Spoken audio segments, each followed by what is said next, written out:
Okay, welcome, Beard Banter episode 54. It's only been like 300 months since I've done one. Maybe that's just hyperbole. But the point is, I'm back. We're here to talk about what the blank is Trustmark. And I actually am just blessed to be able to be here with Dave Alton, who I've gotten to serve alongside for the last year or so, year and a half of my life about this. Basically, I want to start by just kind of telling everybody why I am here, and then we'll get back to Dave. So this episode lives directly in my mission statement. And what do I mean by that? Well, for everybody without beleaguering it, I've been through some things. I've seen a few things, kind of like the farmers commercials.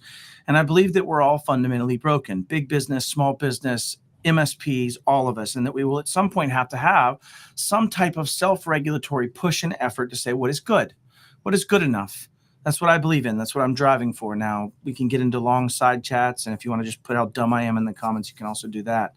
But the point is that in order to do that, I believe we all had to get to a certain amount of standard that we're willing to adopt, at least as service providers first and small to mid-sized business down the road.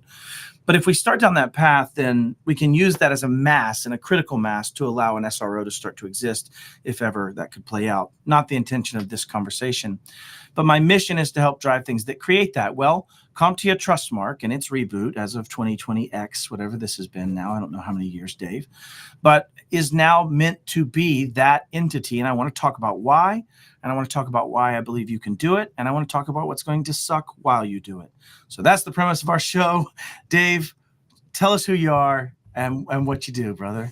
Yes. Thanks, Matt. Thanks for having me on.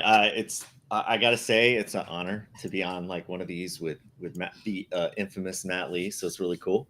So I'm Dave Alton. I'm the CTO at MSP here in Southern California.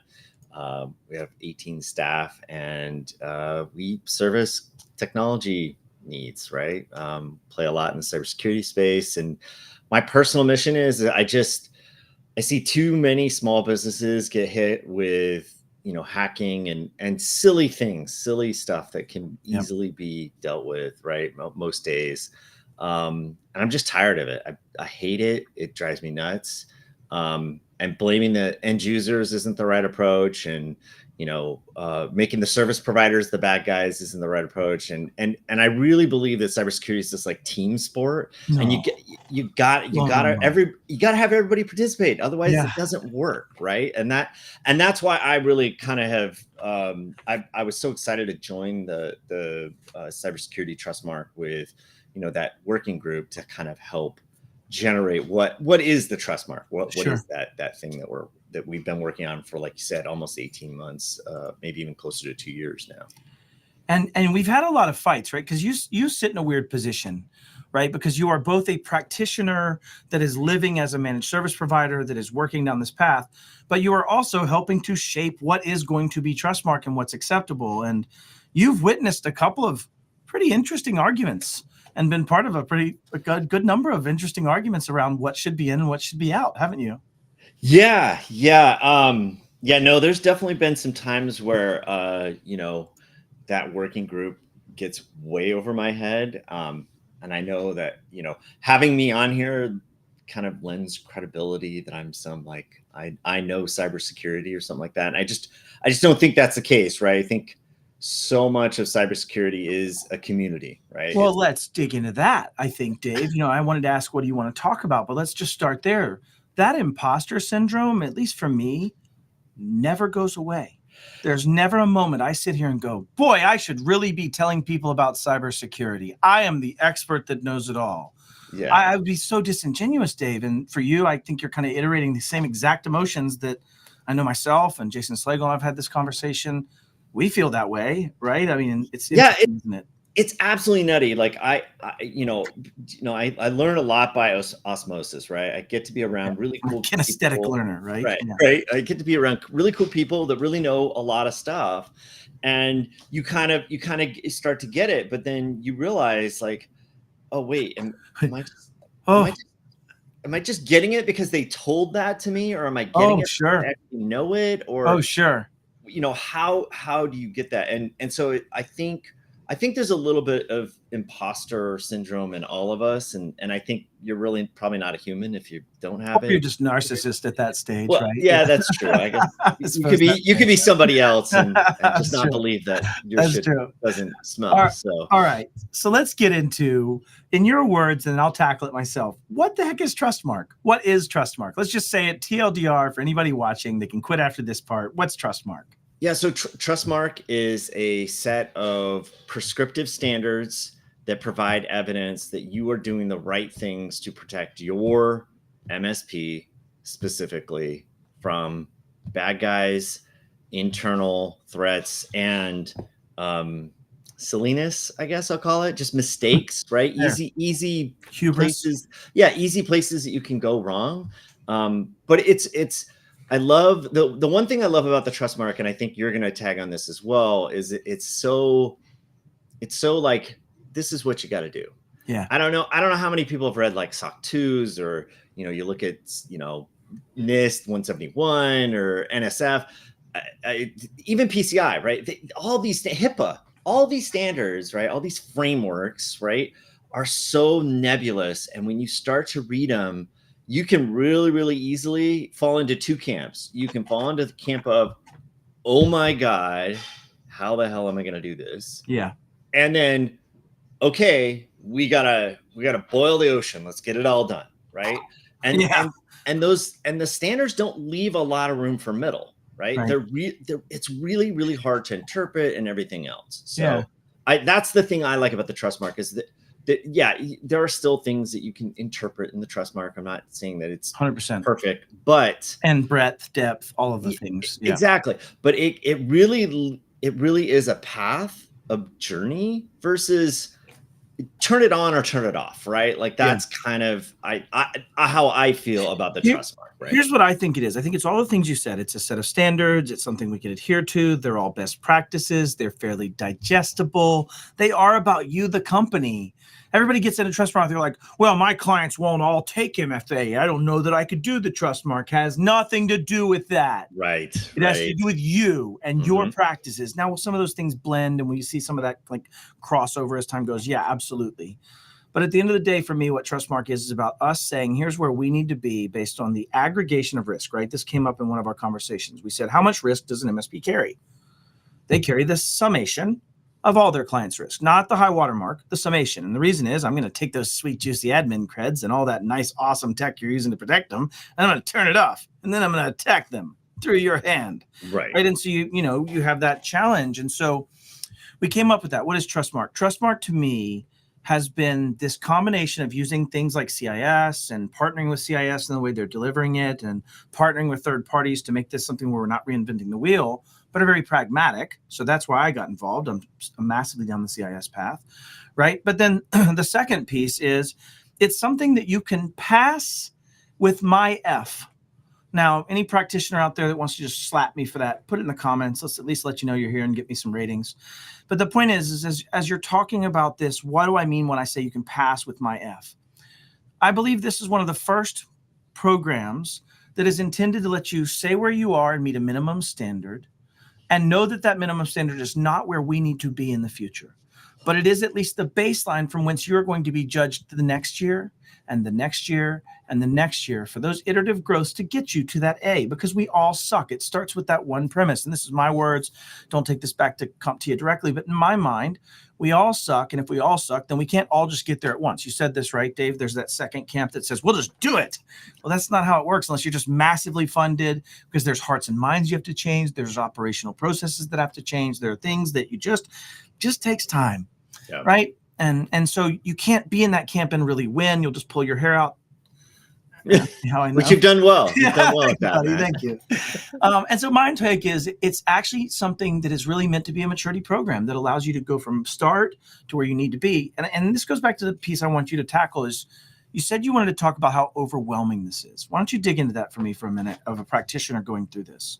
Yeah. So, I like I said, I've been very lucky to kind of participate in the creation and kind of hearing how we started with this, and then going through it with the working group and kind of working on it. But I'm doing it, right? I think I still get to say I was the very first Trustmark sign up.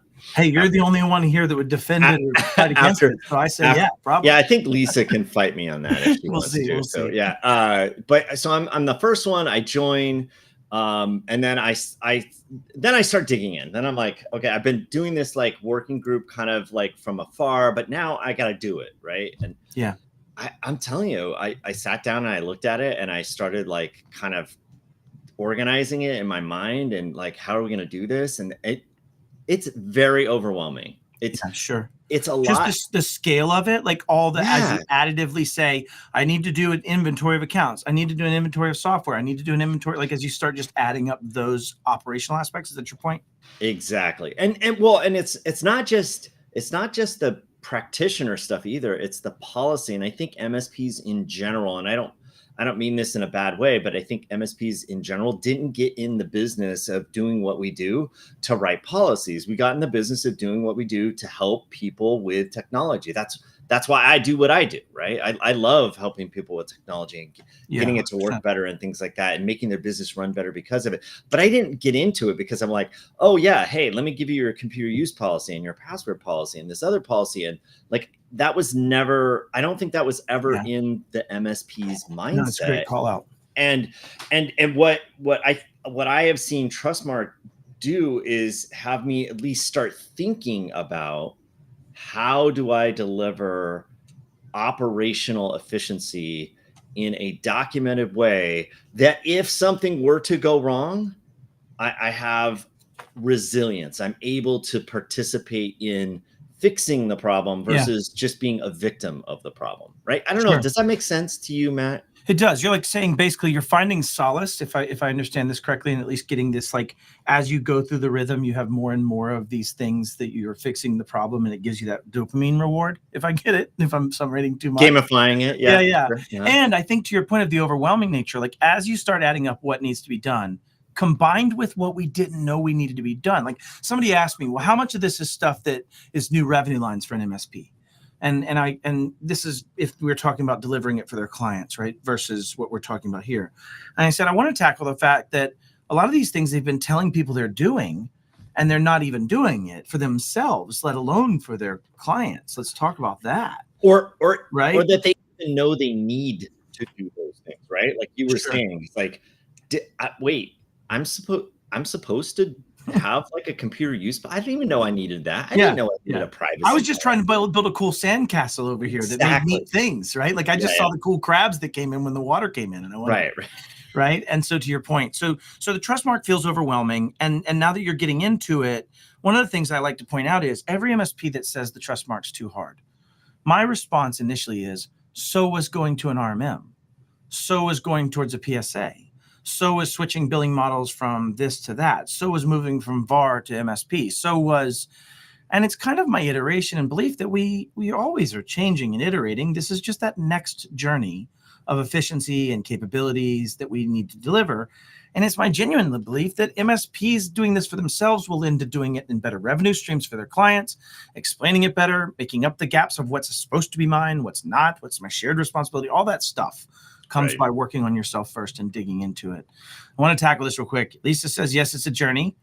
Jason Slagle says, I wouldn't want to fight Lisa. He's not wrong. I wouldn't want to fight Lisa, even with Jason as a great tag team on that endeavor. 100%. He would cut you quick. Right. All right. We can't mature without a starting point, right? Like exactly that. And I will say, I'm going to tell on myself here, like I'm Simon Paul conversation here, right? Because I genuinely came in with burn the earth.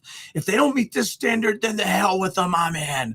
And I was definitely talked off a ledge by Wayne and Chris and other people to say, no, let's let them start where the baseline is, and let's iterate upon that next year and get them where they need to be, right? Like let's not do the burn the earth, salt the earth methodology. So I will say I've been talked into being on the other side. We also can continue. Go ahead. Well, I was going to say, and I think I've been in those conversations with you where like, look, let's just tackle one of them, right? Well, I know we were talking about, hey, you got a pen test, right? Yes. Like this is one that comes up all the time. One of them. Yeah. Hey, you got a pen test. Look, a pen test is an expensive endeavor, right? If done well and correctly, right? It's an expensive endeavor. Can you do some automated stuff and get close. Yeah, maybe. But a pen test isn't really that. A pen test is really a human is going in and trying really to trigger Slagle in the comments, by the way. absolutely. Okay, Absolutely. good.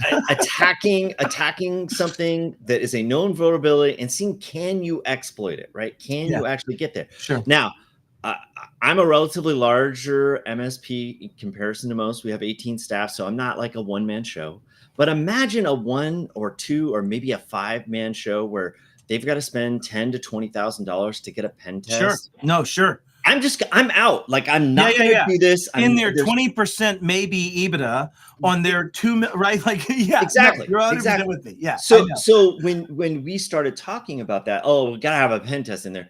I think very quickly it became like, no, if we do that, we're just gonna have a whole slate of people that just fall off, and then your mission fails, right? Yeah, Because you're not wrong. Your mission isn't, hey, I want to secure the world. Your mission is, I want to make sure we're doing things in a way that is smart and reliable and repeatable, and we're not obviously hackable, right? You're never going to get 100%, but if I can get a lot closer, it makes the job easier. I go back to, and without losing too much on the topic, I go back to the death per billion miles traveled chart. If you've ever looked that up, go search for death per billion miles traveled for the automobile industry. And that chart actually breaks out that for the longest time, even in the beginning, we were at a very high number, like at the very top of the chart. It only started to taper off, and it never went away. It went to a number down here that was fairly linear, and we were like, this is good. This is the amount of death we're okay with. We haven't gotten to that status yet. We're still in this like massive up here, maybe falling down here. And to your point, it's all about initiating the standards. And really, why is pen testing Control 18 in CIS? It's because there's a whole lot of stuff you need to do really well before you pay someone to tell you all the bad things you've done when there's a whole plethora of them, right? Anyways, without getting off on a tangent, definitely saw that Slagle was triggered by this, so we'll get back to that. Let me finish this about Chris's comment, because Chris said, right, we also can't continue to measure only the current pass-fail, right? Like that's the CMMC, the maturity model. All right, anybody in the audience wants to throw bricks because I just brought up 800-171 extensibility in CMMC? Okay, cool. But the point is, that was a maturity model, but it really was reach level 2. And thou shalt be at 2 immediately. Like there's a problem with that. Thou shalt doesn't just get to 2. And we can even look at it in simple things, right? Like one might start with an asset inventory that is your desktops, your servers, what you know about your network switches, right? That you start manually and do it. But next year, I might hold you to having some automation in there, a broader asset class type, a better methodology for documenting it, some improvement in the process in which you do maintain that asset list, right? Like that kind of stuff. Well, that's how you get someone from where they were to where they need to be. You don't just expect someone to be like, next week, you better be really good at tackling, bro, or you're off the team. You're like, well, let's take them there. Anyway. And no, you bring up a great point, because I think the community is what helps drive this too. Like, I don't know if you know, but like every week or every other week, the CompTIA team gets together a bunch of vendors and MSPs that are trying to get this done and meets with them, and they get to ask questions and go, I don't know how to do this. And there's a whole forum for asking questions. Like this isn't, I don't want anybody to go through the Trustmark and go, oh, well, I guess I better figure this out on my own. That is 100%. Not this at all. No. This is like, you can call up Matt Lee and go, I don't understand Control 14. Tell me, how do I get to shut Matt 14? Lee up about Control 14? Well, might be a delineable question. Yeah,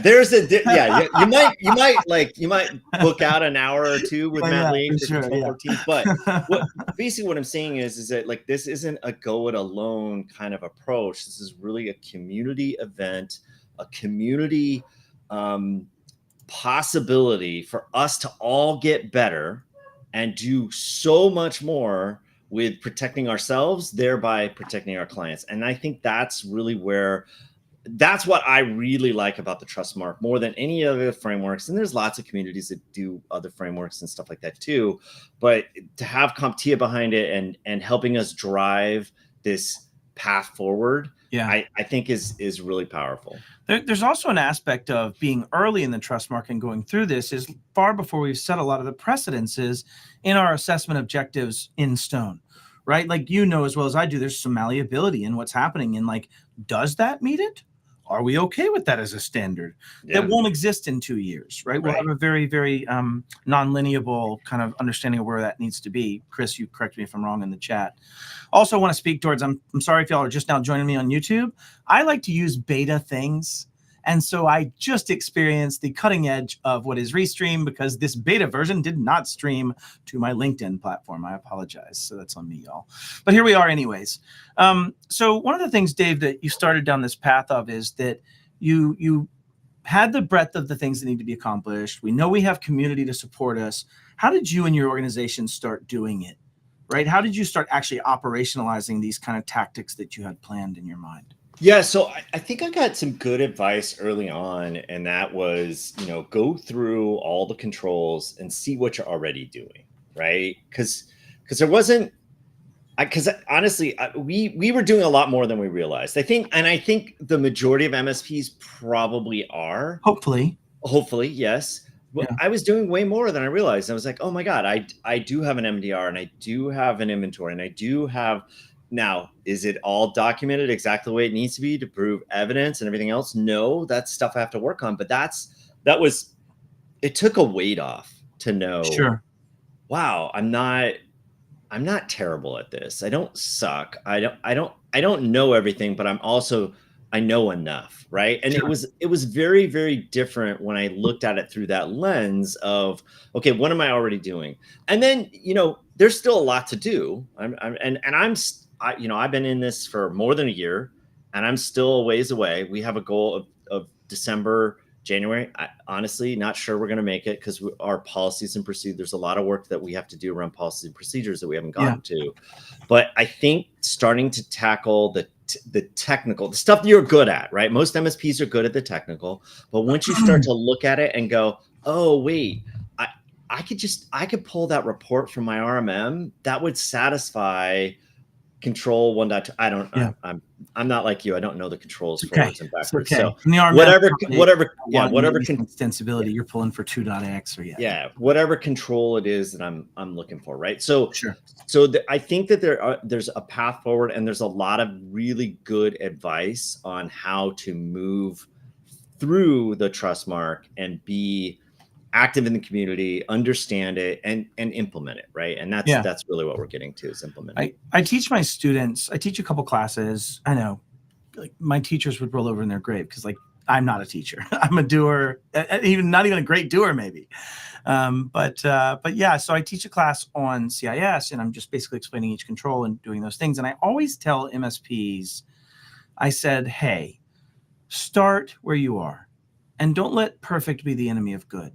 Like, people get in this vapor lock of, oh my God, if I was going to tackle the Trustmark, I better already have all this in place. No, like, start where you are. Like, where else are you going to get, without paying for it in a very large capacitance, the level of expertise, guidance, being told whether you're winning or losing, a little bit of maybe emotional reassurance by Chris Johnson in a call once every Wednesday or whatever it might be, right? Like, there's just some value in going through it. And it gives you something to externalize this kind of defensibility. Like, if one is to believe, you can't just get there overnight. Like, think about if you've ever played a sport. You start out by doing, conditioning. You then get into things that build the muscle groups that are necessary. You might then get into some key components like jumping and rolling on your hips next to someone. And then you have to do it with 3 of you. And then you have to do it where you're taking a step left and blocking back right. And then you eventually get on the line and they say, hey, go do this where your objective is to move this player this way. Like, that takes time. And then once you're doing that, you've got to take time to learn, okay, this is a pop and rip. Let me explain this one thing. Hey, let me help you understand how to cut somebody when you're going to do this. Let me explain to you pulling. Let me help you understand. All of those components happen over time and get built up over time. Well, much in the same way, like, wouldn't you rather just show defensibility, which is in my mind how one shows reasonableness, by showing the journey of, I couldn't even run last Thursday, and now in 6 months I'm actually doing that left jumpy thing across to make a pulling whatever, right? Like, right. Okay. Anyways, I'll get off my. Well, and no, and you had put in there, perfect is the enemy of good. I say to my team is like, done is better than perfect. Right. Yeah. Done is better than perfect. Done is revisited and revisited. Well, no. Revisited is better than perfect. Yeah. Well, done is better than perfect. Iterate, right? Yes, like, just keep going through it. But if you can get one piece of the Trustmark done, it is a checklist. You are going to go through, and there's obvious things. You got to do this. Cool. I can go do that. And then it's this prescriptiveness of the Trustmark, I think, is what's so appealing to an MSP and technology service providers. It's because you can, there's 100 ways to do that same thing over and over again, right? And 100 ways to get better at it. Like, one of the coolest things I think about being a practitioner chasing a security-based framework versus being a practitioner chasing a static goalpost type framework is that when you look at even like 9.1 that says, use only supported browsers, that on the surface might mean I'm only using the one that I know that I'm good with and that's up to date on its versions. But as you start digging into it and you open this magical world, it starts turning into, oh, I need to be able to set settings on it. I need to be able to control whether or not they store passwords. Wait a minute, that's happened. I need to store whether or not they can use plugins. I need all these things that then build in 9. I need to do better in 9.1 by making more selective of what I can actually do. But that's what stops people. And don't get there. Just get initially to, here's the 3 browsers we support. Right. Here's what we and they're being updated, right? Yeah, right. Like here, like you said, start somewhere. Start where you are. I will tackle this comment because Brian Wheeler, I laughed so hard with you trying a beta app in prod. He's actually saying, and I'm gonna have to tell him myself, that in the early days of us going AADJ, like 2016, 2017, I did everything in prod.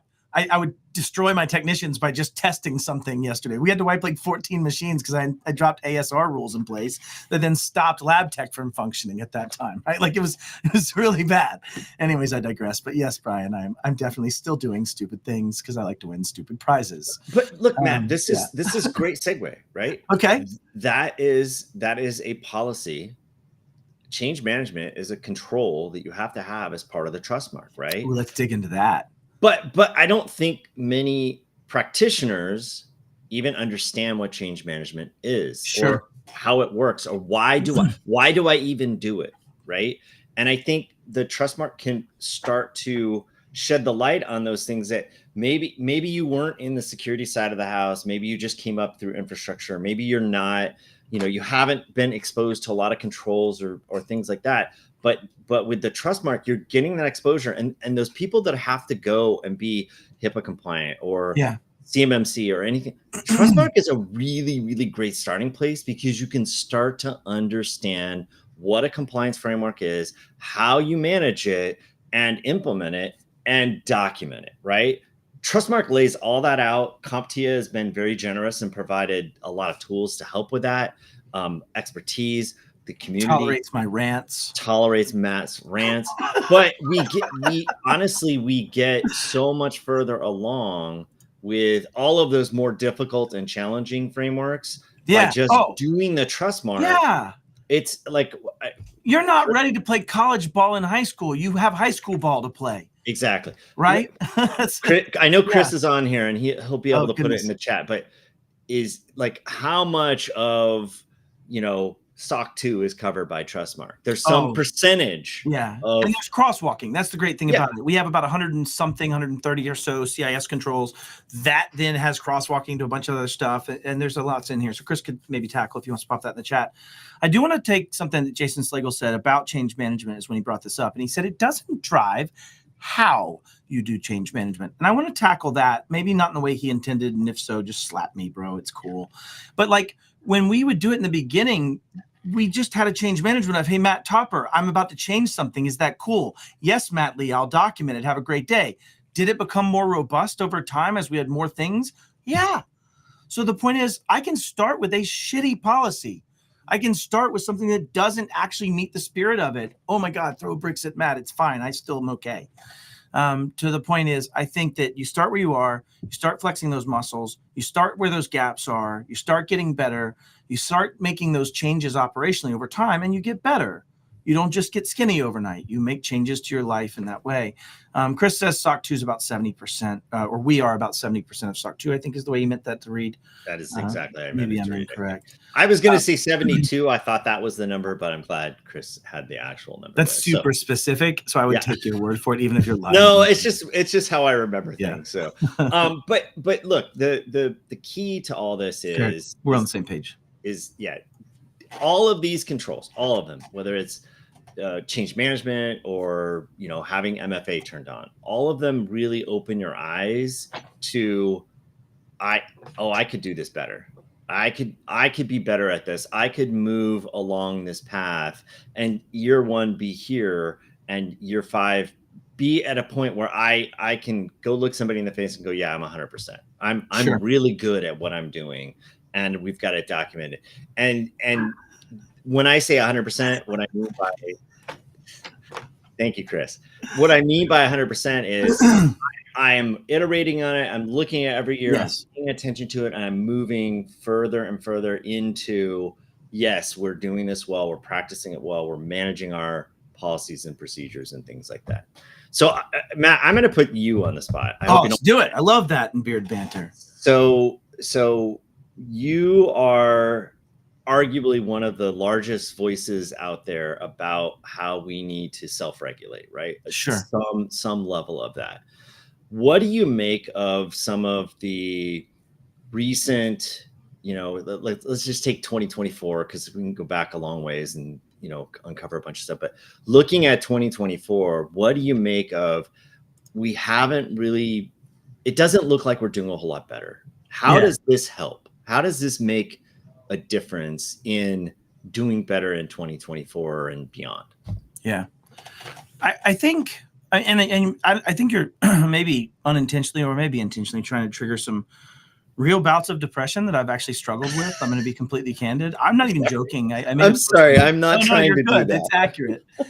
But I've genuinely been in this curve where for the last 2 years, my January 1st prediction has been how much better we are and how much better we're all doing and how great it is that MSPs are getting where they need to be.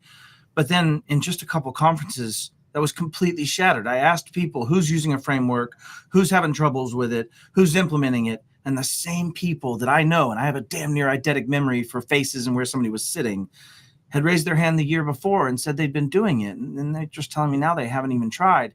And I had to balance and wrestle with that. Is that because they were all liars before? Is that because people are now more aware of what it actually takes and what it means? They're less frivolous because they've crossed that Dunning-Kruger's principle.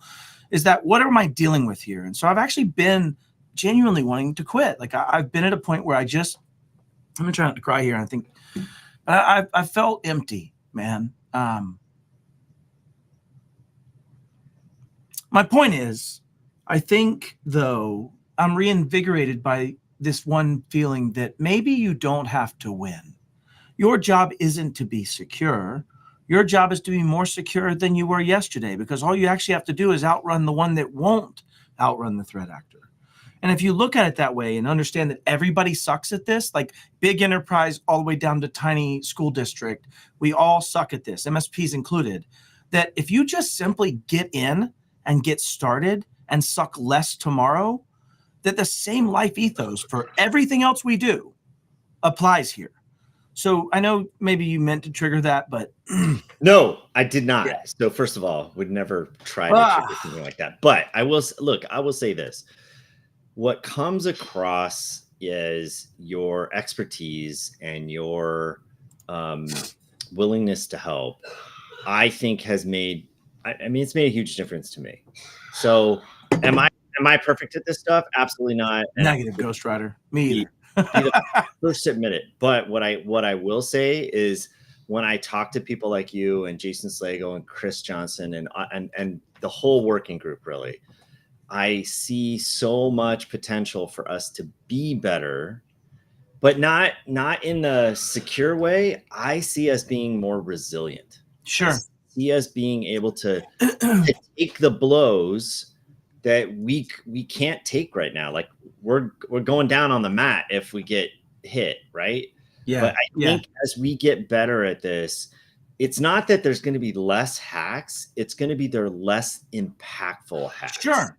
and more understood and more part of business and more insured and more predictable and less impactful, to your point, and all of the things, right? Like, yeah, I mean, look, I tell clients this all the time. I said, look, if North Korea wants to get in your systems, there ain't a damn thing I can do about it. I'm not that level of protection, right? If somebody really, really wants to get in, there isn't anything you can do. They can get in. What I can do is I can have policies, procedures, and people in place to say they're only going to get this much instead of this much. Yeah. I'm only going to be affected for a shorter period of time than a longer period of time. The other thing I think too that's been a disservice to practitioners everywhere as MSPs, even unaware of the cybersecurity piece, is like, we always made cybersecurity people this separate set of people that had these special skills that were so cybersecurity-y. Like, I'm the best SOC analyst in the world. Yeah, but maybe if you would lock the door and clean up the house and don't use assets that aren't supposed to be there and have them up to date and like close things off and like do all the things that we're talking about in what is controls, then that more tactical operational aspect of security response won't be as often. And you'll have done those things to, exactly as Jason said, like make the ROI not worth it for the threat actors. Like, even as we talk about doing the hackening, right? Jason and I are sitting there going, which MSP is going to make us do the least amount of work to get these wins? Like, we're literally doing that with you as a group of people in the exact same way, like to make this argument. So anyways, real quick. So yeah, side channel my YubiKey, right? Like the two side channel attacks. Don't dig me off on a side tangent right now. All right. So Degley says, well, let me ask you this. Do you think bad actors out there are striving for perfection on what they're doing every day? I think systemically, they're dating. As groups, they are improving. No, but are they seeking perfection? No, they are dating. Okay, look, I'm. This what is. Do you mean by dating? Help me understand that. Okay, so when you're young and you're going out on dates, it's a numbers game. You just got to go out on enough dates. Okay. Somebody's going to say yes, right? Eventually, somebody's going to say yes. I'm talking to my 13-year-old about statistics right now. I'm like, look, this dual purpose video. Yeah. Ask the girls out. Most of them are gonna say no, but you're gonna get one that says yes, right? It's the same thing with hackers, right? Threat actors. Sorry. Threat actors, not hackers. Yeah, we're good. I'm good. Threat actors it's really just a numbers game. It's a shotgun approach most of the time. Yeah, there are the spearfishes and the specifics, but chances are those spearfishes and specifics came from a shotgun approach to begin with, right? So it's one of those things that they're just playing a numbers game. How many times can I do this thing over and over again until somebody wasn't paying attention, right? And that's really what they're trying to go for. I hate that I agree with you, Slagle. Like, I want you to know that in my heart, I don't feel happy for agreeing with this statement, even though it's as meme worthy as it is. But you're not wrong. Like, genuinely, if you just do the basics that make it a little bit hard, it's probably a numbers game. Now, what I will argue is that, back to Tegley's point, I do believe they are finding perfection in attacking that low-hanging fruit and automating those things in ways that's very scalable. Yes. I think they are searching for perfection. You can read that in just many of the cyber operations manuals they use in the ones that have been leaked by their own actors, right? They're just amazing at being very they're better process-driven than you are. Probably. Right? Like, is the point that we're making. So, but so good. I'm keeping this right here while we talk. Okay. Dave, back on point. What was the hardest control, just to put you on the spot in your mind? What's one of the hardest things you've had to do, internal and operationally, that you didn't expect to be hard? So I actually have been practicing frameworks for a really long time. Corporate. I was in corporate America, CIO.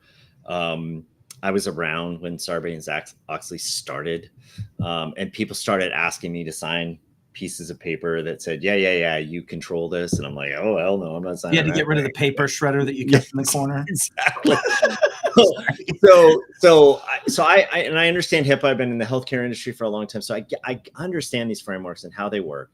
And there's the hardest thing as an MSP is that it's really hard for me to separate what I need to do versus what my client needs to do. God, that's exactly what I hoped you were going with, man. Because it's so easy. It's so easy to say, well, I should be doing this for all my clients. And it's not Cobbler's shoes problem a little bit. Yeah, a little bit. Yeah, it's Yeah. like, okay, I've got to do this for everybody else. I don't have time to do it for me. Let me right? reframe it. Is it also some of, because of the enormity of scale of doing it for your clients, the fear of that gets attributed to the action for yourself? Is there a little bit of impressioning? Like, for example, I need to make one firewall change. Not a big deal. But when I think about the fact that I'm going to have to do that 574 times because I don't have that set up in that way, and I've got to get a war room together with pizza for everybody to sit there and make firewall changes, that's very different in the way I might approach it.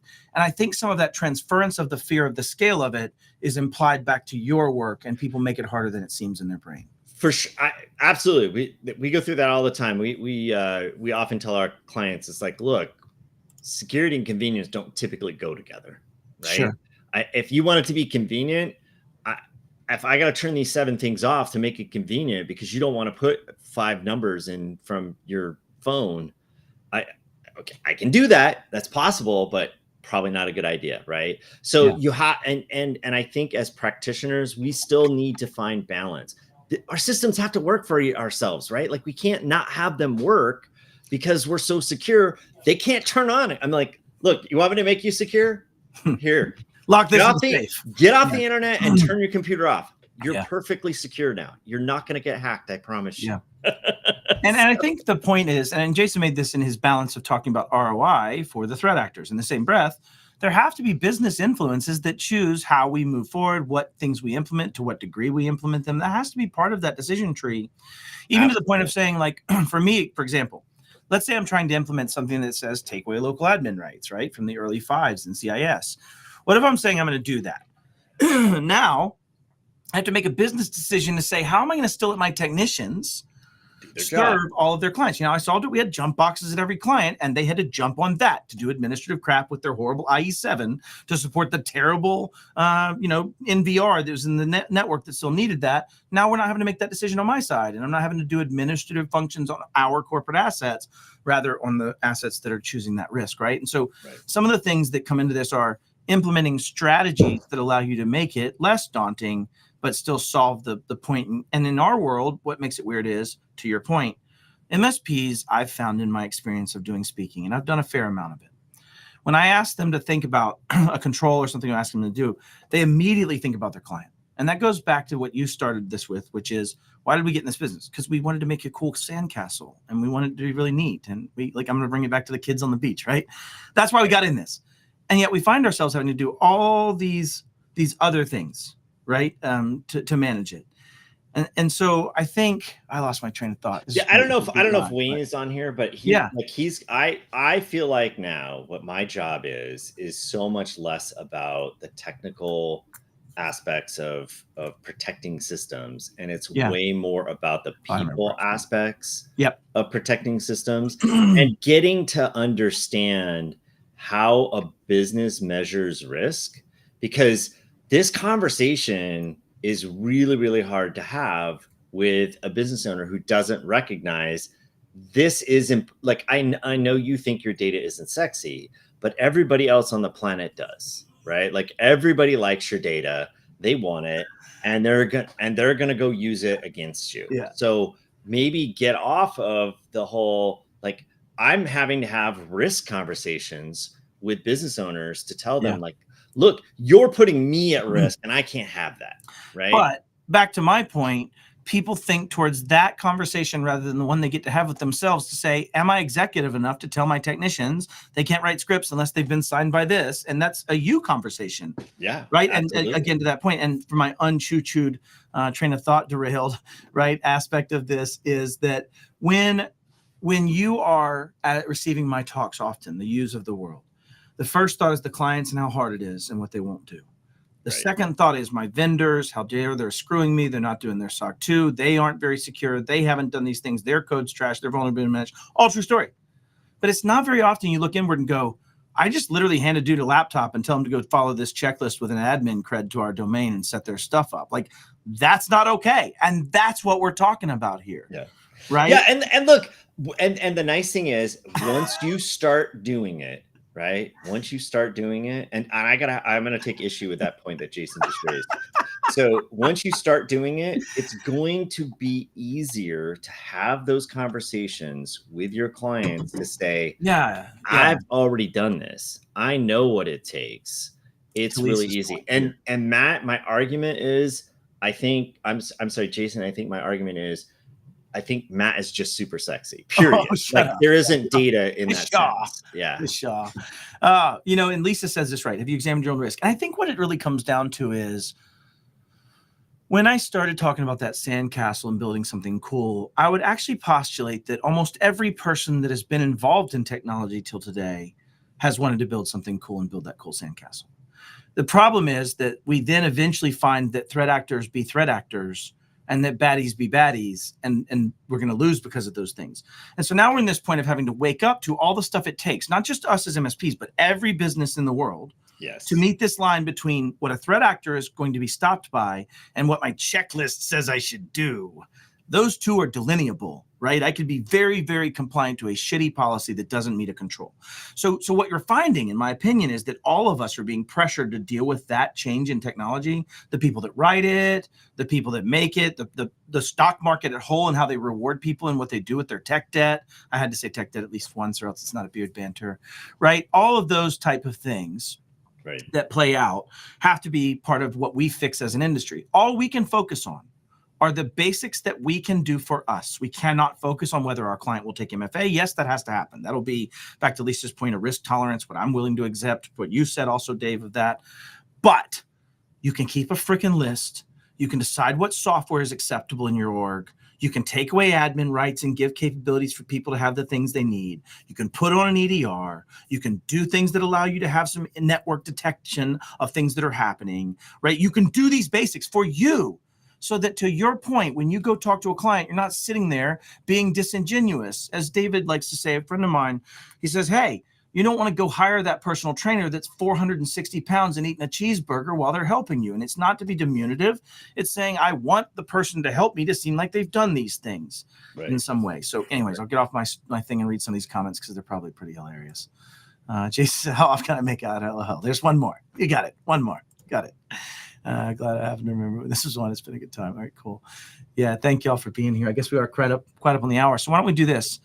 Let's ask you, Dave, how would you close this show out? What do you want to leave people with if they're on the fence about Trustmark? What do you want to say right now? We got 3 more minutes. Look, it's easy to start.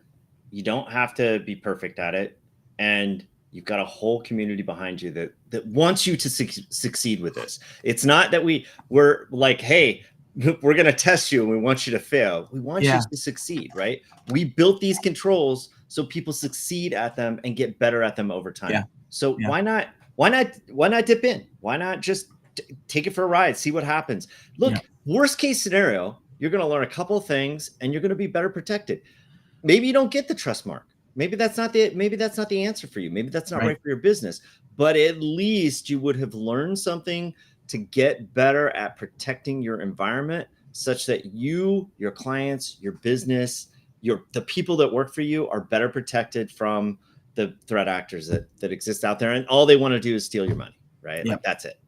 And I will tackle the other part of it of, even if you don't get amazing, get better than you need to be to stop the threat actor, you have at the very least shown your constituency and the people you have fiduciary responsibility for that you give a shit. That's it. So please join. Thank y'all for being here. I hope you had fun. Sorry I'm too stupid to choose to use beta products before production, but thank y'all so very much.